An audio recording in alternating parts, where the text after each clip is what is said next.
सामईन अस्सलाम वालेकुम। आज हम आपकी खिदमत में पाकिस्तानियों के मसाइल पर मुश्तमिल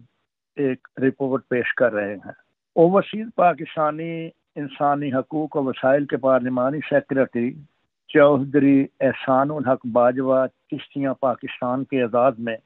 चीफ ऑर्गेनाइजर मुस्लिम लीग नून पाकिस्तान चौधरी मोहम्मद आसफ रजा राजपूत ने पुरतकल्लफ ज़ियाफत का अहतमाम स्कैंडिनेविया के सबसे बड़े शॉपिंग सेंटर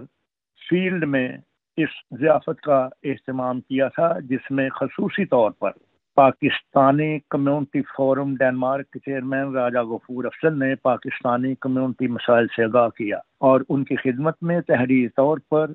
एक ख़त की सूरत में तमाम मसाइल लिख कर उनके हवाले किए और उन्होंने वादा किया कि वो पाकिस्तान पहुंचकर इन मसाइल को पाकिस्तान के वज़ीर आज़म मोहतरम जनाब मियाँ शहबाज शरीफ की खिदमत में पेश करेंगे और अपनी तरफ से उन्हें आगाह करेंगे कि पाकिस्तानियों के मसाइल को जल्द अज जल्द हल करने की तरफ तवज्जो फरमाई जाए। बकिया आपकी खिदमत में लाइव प्रोग्राम की रिपोर्ट कल पेश की जाएगी।